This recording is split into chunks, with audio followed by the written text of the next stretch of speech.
The beacon's call. Lieutenant Commander Maya Chen massaged her temples as she stared at the anomalous reading on her monitor. Space Station Epsilon, positioned at the edge of human-controlled space, was supposed to be a quiet posting, a place where career officers went when they wanted less excitement and more predictable hours. 3 years into her assignment, Maya had settled into the comfortable monotony of monitoring the silent depths beyond the Orc cloud. Until today. "Commander, I think you should see this," called Ensign Rodriguez from the sensor array station. His voice held an unusual edge. Maya pushed away from her console and crossed the dimly lit command center. "What have you got, Rodriguez?" "A signal, ma'am. It doesn't match any known pattern in our database." His fingers danced across the holographic interface, isolating a rhythmic pulse that seemed to ripple through subspace itself. "It's been repeating for the last 23 minutes. Definitely artificial." Maya frowned. "Origin. That's the thing," Rodriguez said, enlarging the stellar chart. "It's coming from the Vega Corridor, unexplored territory." The Vega Corridor had been deemed off-limits by the Earth Coalition nearly 40 years ago, following the mysterious disappearance of 3 survey vessels. The official explanation cited dangerous stellar phenomena, but rumors persisted of something more sinister. "Have you run a comparative analysis against known communication protocols?" Rodriguez nodded. "Nothing matches. But there's something else, Commander." He pulled up a secondary display. The signal contains embedded quantum fluctuations that seem to be carrying data packets. Maya's interest sharpened. Quantum-embedded communications represented technology far beyond current human capabilities. Only the Arcturus Confederation, the oldest known spacefaring civilization, was thought to possess such technology. "Let me hear it," she ordered. Rodriguez tapped his console, and a haunting sequence of tones filled the command center. 3 short bursts, followed by a long harmonic, repeating in a pattern that seemed almost desperate. "It's a distress call," Maya whispered. "Recognition dawning. Universal pattern. Danger, need assistance, urgent." "But who would be out there to send it?" Rodriguez asked. "That's what we're going to find out. Alert Admiral Donovan. I want a secure channel to Earth Command immediately." Within 30 minutes, Maya found herself facing the stern visage of Admiral Elena Donovan, commander of the Earth Coalition's Outer Defense Network.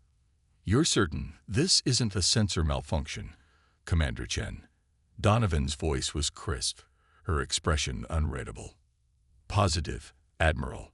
We've verified the signal through 3 independent sensor arrays. It's genuine, and it's like nothing we've encountered before." Donovan was silent for a long moment, her gaze shifting to something off-screen. "Hold your position, Commander. I'm dispatching the ECS Horizon to your location. Captain Ramirez has been briefed. Until they arrive, continue monitoring the signal but take no action." "Understood." "Yes, Admiral. But may I ask what?" "That's all, Commander."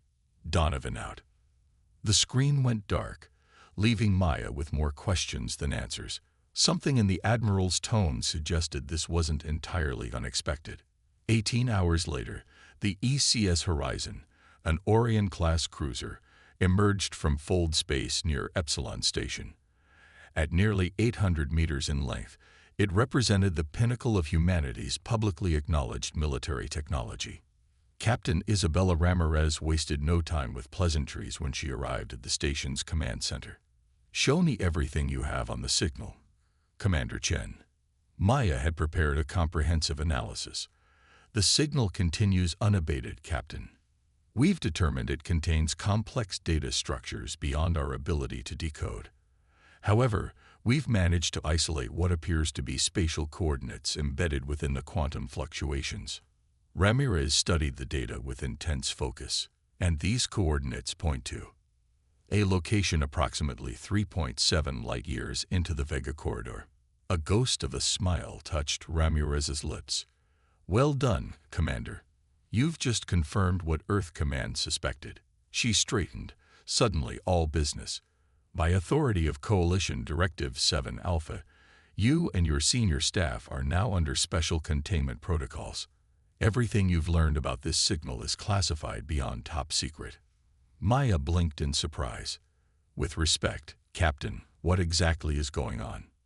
Ramirez's dark eyes held a mix of resignation and resolve. "We're about to find out, Commander.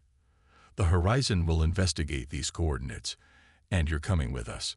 4 days later, Maya stood on the bridge of the Horizon as it dropped out of fold space at the coordinates embedded in the mysterious signal.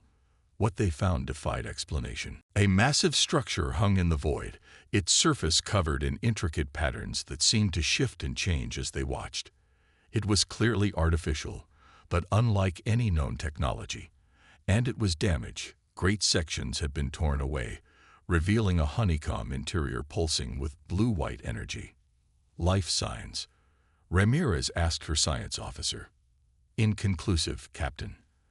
Our sensors can't penetrate the outer shell, but there's definitely power functioning within." "The source of our distress call," Maya murmured. Before Ramirez could respond, the tactical officer called out, "Captain." Multiple objects approaching at high velocity. The view screen shifted to show a dozen sleek vessels emerging from behind a nearby gas giant. Their design was utterly alien, obsidian hulls that seemed to absorb light rather than reflect it, with pulsing vermilion energy conduits running along their length. "Hail them," Ramirez ordered, her posture tense. The communications officer tried repeatedly, switching through various protocols. "No response, Captain." "Shields up. Weapon systems on standby." The alien vessels accelerated, forming a precise attack formation. "Captain," the science officer reported, voice strained. "Those ships are scanning us with some kind of quantum phase technology. They're cutting through our encryption firewalls like they're not even there." Suddenly, the ship's computer systems flashed warning red as an external signal overrode their communications. A voice, deep and resonant with an unsettling harmonic undertone, filled the bridge. "Human vessel, you trespass in voidborn space. The remnant is our legacy, not yours. Your primitive species is unworthy of the knowledge it contains." Ramirez stood, facing the view screen though no image appeared. "This is Captain Isabella Ramirez of the Earth Coalition ship Horizon. We responded to a distress call. We have no hostile intent." A sound like crystalline laughter echoed through the speakers. "Your intent is irrelevant. Your existence is an affront. The progenitor's legacy belongs to the worthy. You are not worthy." Without warning, the lead alien vessel fired. A beam of coruscating energy sliced through space, striking the horizon with devastating precision. The ship shuddered violently. "Direct hit," the tactical officer shouted. "Shields down to 47% from a single blast." "Return fire," Ramirez ordered. The Horizon's plasma cannons roared to life, sending brilliant blue energy streaking toward the nearest alien vessel. The shots connected but seemed to dissipate across the ship's hull without causing damage. "No effect, Captain." A second alien beam struck the horizon, this time piercing the weakened shields and cutting through the port section of the vessel. "Hull breach on decks 6 through 9. Emergency force fields engage." Ramirez's expression hardened. "Transmit emergency protocol Omega-3 to Earth Command. Include all sensor data on the alien vessels and the structure." Maya knew what that meant. Omega-3 was the Coalition's highest emergency protocol, a declaration that humanity faced an extinction-level threat. "Captain," Maya said quietly, moving to Ramirez's side, "standard protocol dictates we should retreat and regroup." Ramirez shook her head. "We won't make it to fold space before they cut us to pieces. Besides, they need to believe they've destroyed us completely." She turned to her tactical officer. "Prepare the Whisper drones. Program them to return to Earth at maximum speed with all our data." The bridge crew worked frantically as the Horizon absorbed 2 more devastating hits. Systems failed across the ship as the alien weapons bypassed shields and armor alike. "Whisper drones away, Captain," the tactical officer reported. Stealth systems active. Ramirez nodded grimly. Now we buy them time. She opened a ship-wide channel. All hands. This is the captain. Prepare for emergency fold space jump. Maya stared at her in shock. A blind jump. Captain, the structural integrity. We'll hold just long enough. Ramirez cut her off. We need to draw these hostiles away from the drone's escape vector. As the alien vessels closed in for the kill, the Horizon's fold space drives engage. The damaged ship shuddered and groaned as reality distorted around it. The last thing Maya saw before the jump was the alien structure pulsing with renewed energy, as though awakening from a long slumber. When Admiral Elena Donovan received the Omega-3 transmission, she immediately ordered the Earth Defense Force to Condition 1. For the first time in 50 years, the secret chamber beneath the Olympus Mons military complex on Mars was activated. Inside this heavily shielded facility, 12 men and women, the highest military and civilian leaders of the Earth Coalition, gathered around a holographic display showing the final moments of the ECS Horizons encounter. The Voidborn, murmured General Santos, Chief of Coalition Defense. After all these years, they've returned. President Kwan, her face ashen, turned to Admiral Donovan. You're certain the Whisper drones weren't detected? Positive, Madam President. They're already past the Kuiper Belt, transmitting data bursts through secure quantum channels. And the Horizon. Donovan's expression was grim. The blind fold space jump with compromised structural integrity. Survival is unlikely. A heavy silence fell over the chamber, broken finally by President Kwan. Then we have no choice. She looked around the table, meeting each person's gaze. Enact the Prometheus Protocol.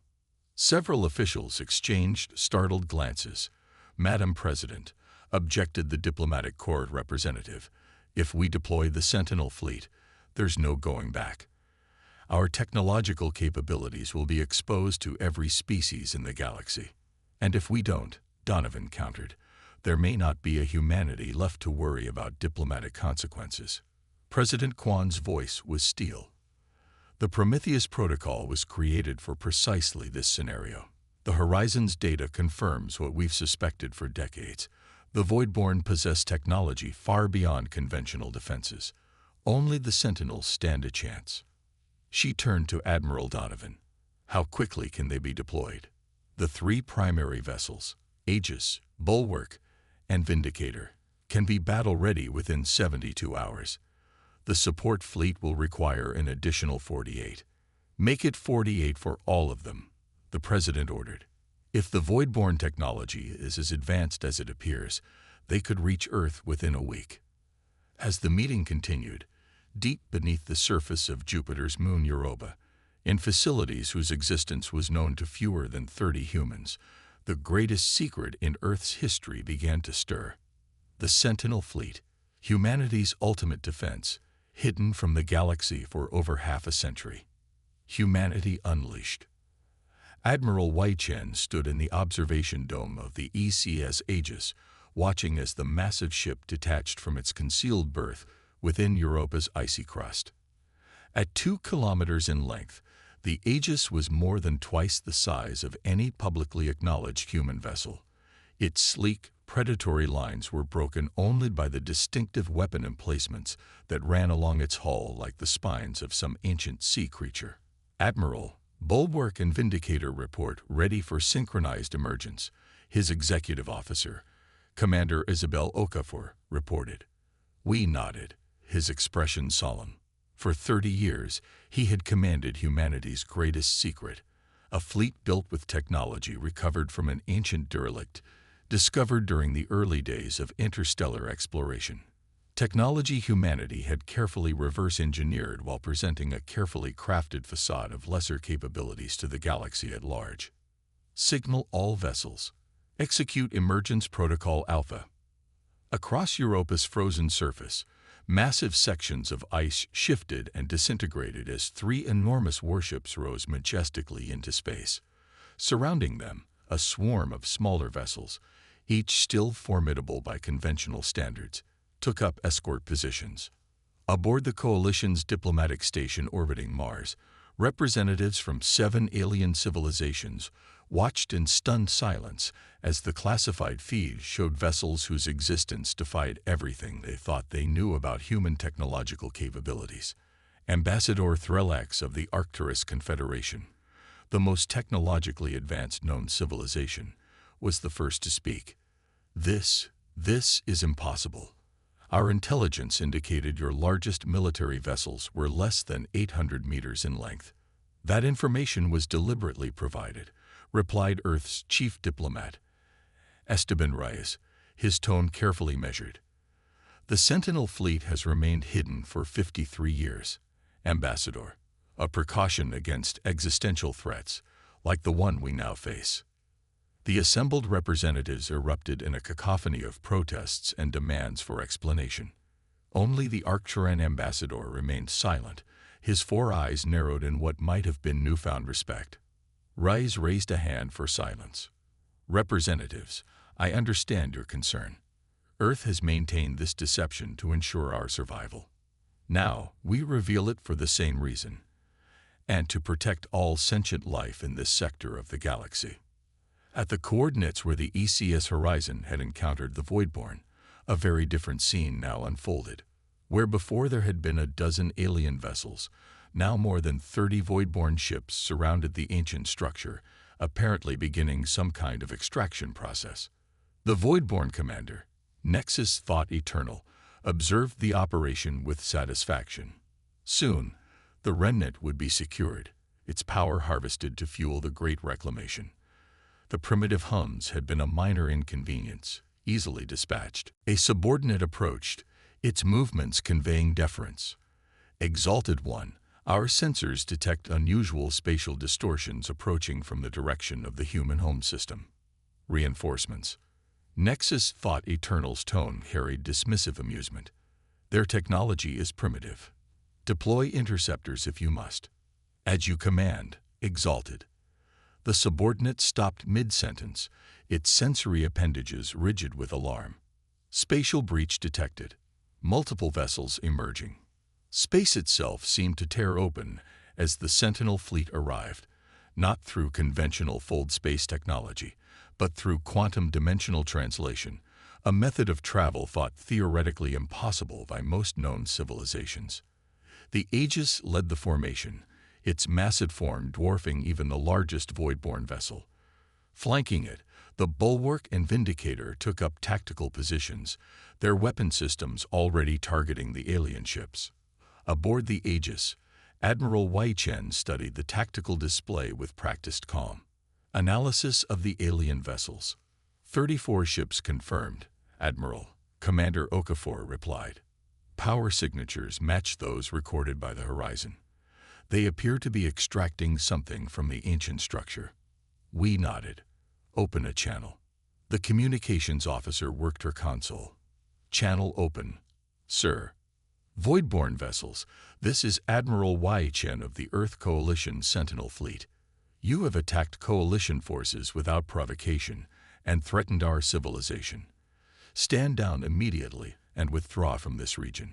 For several tense moments, there was no response. Then the same harmonically distorted voice that had addressed the Horizon filled the Aegis's bridge. More humans, larger shells, same insignificant beings. Your arrogance is amusing, lesser life. The progenitor's legacy is not for your kind. Wei's expression hardened. We have no interest in claiming this structure. Our only concern is the threat you pose to our people and to other civilizations in this sector. The crystalline laughter returned. Concern for others. How noble. How false. We have observed your kind for centuries. You hide your strength. You deceive. You are unworthy of existence, let alone the progenitor's gifts. Without warning, a dozen Voidborn ships broke formation, accelerating toward the Sentinel fleet with weapons charging. We didn't hesitate. All vessels, execute combat pattern Sigma. Weapon systems free. What followed would later be described in whispered awe throughout the galaxy. The Sentinel fleet moved with impossible precision, their formation shifting into an intricate dance that seemed to anticipate the voidborn attacks.